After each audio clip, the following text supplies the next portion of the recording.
நம்ம இன்னைக்கு கேரளாவில் ரொம்பவே ஃபேமஸான நம்ம எல்லாருக்குமே ரொம்ப பிடிச்சமான உன்னியப்பம் எப்படி பண்ணுறதுன்னு பார்க்க போகிறோம். இதை நெய்யப்பம்னு கூட சொல்லுவாங்க. இதை கோவில்களில் பிரசாதமாக கூட கொடுப்பாங்க. இது ரொம்பவே டேஸ்டியான ரெசிபி. இது எனக்கு பர்சனலாக ரொம்பவே பிடிக்கும். உங்களை எத்தனை பேருக்கு பிடிக்கும்னு கமெண்ட்டில் சொல்லுங்கள். இது செய்கிறதும் ரொம்ப ஈஸி, டேஸ்ட்டும் பக்காவாக இருக்கும்.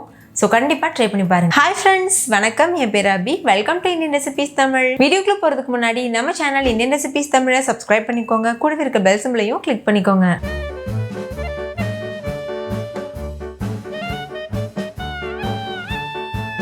ஃபஸ்ட் இந்த ரெசிபி பண்ணுறதுக்கு 2 கப் அளவுக்கு பச்சரிசி எடுத்துக்கோங்க.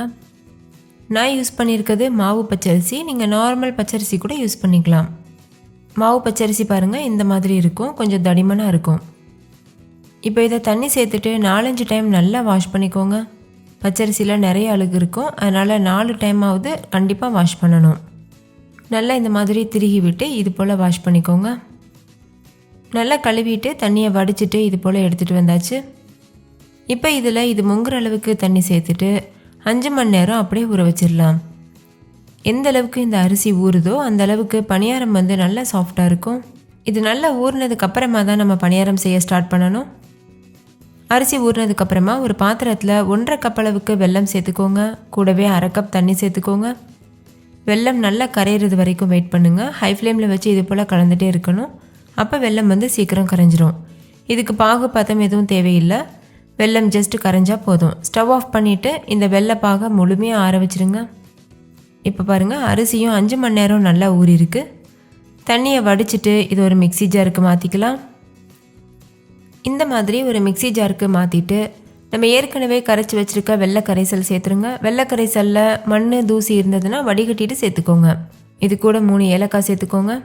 வெள்ளை கரைசல் முழுமையாக ஆறி இருக்கணும், கொஞ்சம் கூட சூடு இருக்கக்கூடாது. இப்போ இதில் வாழைப்பழம் சேர்த்துக்கோங்க. நான் மீடியம் சைஸில் 2 வாழைப்பழம் சேர்த்துருக்கேன். பெரிய சைஸாக இருந்தால் நீங்கள் ஒரு 1.5 வாழைப்பழம் சேர்த்தா கரெக்டாக இருக்கும்.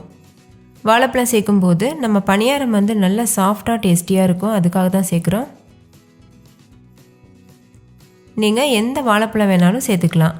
கூடவே 1/4 டீஸ்பூன் அளவுக்கு உப்பு, 1/4 டீஸ்பூன் சோடா உப்பு சேர்த்துக்கோங்க. சோடா உப்பு சேர்த்து பண்ணும்போது நல்லா சாஃப்டாக வரும். இப்போ இந்த மாவை நல்லா அரைச்சிட்டு இது போல் ஒரு மிக்சிங் பவுலுக்கு மாற்றிக்கோங்க. 1/4 கப் அளவுக்கு கோதுமை மாவு சேர்த்துக்கோங்க. நீங்கள் கோதுமை மாவுக்கு பதிலாக மைதா மாவு கூட யூஸ் பண்ணிக்கலாம். 1 டேபிள் ஸ்பூன் கருப்பு எள் சேர்த்துக்கோங்க. சேர்த்துட்டு ஒரு 1/4 கப் தண்ணியும் சேர்த்து நல்லா மிக்ஸ் பண்ணிடுங்க. நீங்கள் எள்ளை 1 டீஸ்பூன் நெய்யில் நல்லா வறுத்துட்டு கூட சேர்க்கலாம், இன்னுமே நல்லா வாசனையாக இருக்கும். அதே மாதிரி உங்களுக்கு தேங்காவோட ஃப்ளேவர் பிடிக்கும்னா சின்ன சின்னதாக தேங்காவை கட் பண்ணிவிட்டு இது கூட சேர்த்து இந்த பணியாரம் செய்யலாம். ஆனால் தேங்காய் சேர்க்காமல் செய்யும்போது நம்ம ரொம்ப நாள் வரைக்கும் வச்சு கூட சாப்பிடலாம். இப்போ பாருங்கள், மாவு தயாராகிருச்சு. மாவோட கன்சிஸ்டன்சி இந்த அளவுக்கு நம்ம எடுத்து ஊற்றுறது போல் இருக்கணும். ரொம்ப கெட்டியாகவும் இருக்கக்கூடாது, ரொம்ப தண்ணியாகவும் இருக்கக்கூடாது. மீடியமான கன்சிஸ்டன்சி தான் பெர்ஃபெக்டாக இருக்கும். இப்போ ஒரு பனியாரம் பேன் சூடுபடுத்திக்கோங்க. அதில் பாதி அளவுக்கு நெய், பாதி அளவுக்கு எண்ணெய் மிக்ஸ் பண்ணி சேர்த்துக்கோங்க. நீங்கள் முழுமையாக நெய்லையும் செய்யலாம், இல்லை முழுமையாக எண்ணெயில் கூட செய்யலாம். ரொம்பவே டேஸ்டியாக இருக்கும். நம்ம டீப் ஃப்ரை பண்ணும்போது எப்படி எண்ணெயில் முக்கி பொரிப்போமோ அதே மெத்தடு தான். ஷேப் வரணுன்றதுக்காக தான் நம்ம பனியார பேன் யூஸ் பண்ணுறோம். அதனால் இந்த ரெசிபிக்கு அதிகமாகவே எண்ணெய் தேவைப்படும். நம்ம நார்மல் குழி பணியாரம்லாம் வீட்டில் செய்வோம்ல, அந்த மாதிரி கம்மியாக எண்ணெய் சேர்க்கக்கூடாது. நல்லா முங்கி பொரியிற மாதிரி அதிகமாகவே சேர்க்கணும். இப்போ நான் பாதி அளவுக்கு எண்ணெயும் சேர்த்துக்கிட்டேன். இந்த எண்ணெய் நல்லா சூடானதுக்கப்புறமா இந்த மாதிரி மாவை அதில் சேர்த்துருங்க. ஒரு கிளாஸில் ஊற்றிட்டு அதுக்கப்புறமா நீங்கள் மாவை இந்த பேனில் ஊற்றும்போது உங்களுக்கு ஈஸியாக இருக்கும், கரண்டி வச்சு சேர்க்குறத விட. இந்த மாவை சேர்த்ததும் ஸ்டவ்வை லோ ஃப்ளேமில் வச்சுருங்க. மூடி போட்டு மூடக்கூடாது. லோ ஃப்ளேம்லேயே வச்சுட்டு நல்ல கீழ்பாகம் குக் ஆகிறது வரைக்கும் வெயிட் பண்ணுங்கள். உங்களுக்கு பார்த்தாவே தெரியும், நம்ம நார்மல் எண்ணெயில் போண்டாலாம் பொரிப்போம்ல அந்த மாதிரி தான். ஆனால் டைரெக்டாக நம்ம வானலியில் சேர்த்து பொரிச்சோன்னா இந்த அளவுக்கு ஷேப் பர்ஃபெக்டாக வராது. ஸோ நம்ம இந்த பேன் தான் யூஸ் பண்ணணும்.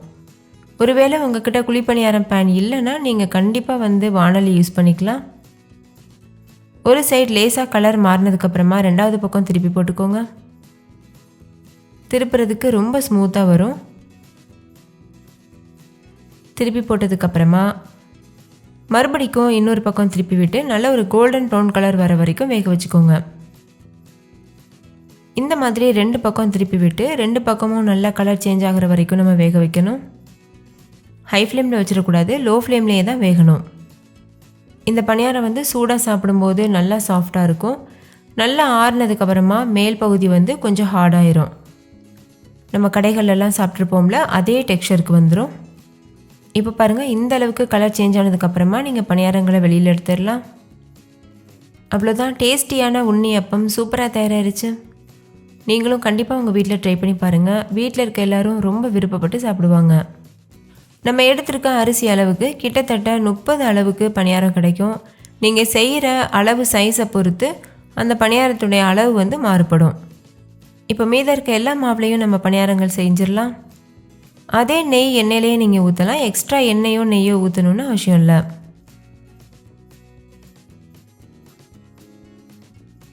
அவ்வளோதான், ரொம்ப ரொம்ப சாஃப்டான டேஸ்டியான உண்ணியப்பம் சூப்பராக தயாராகிருச்சு.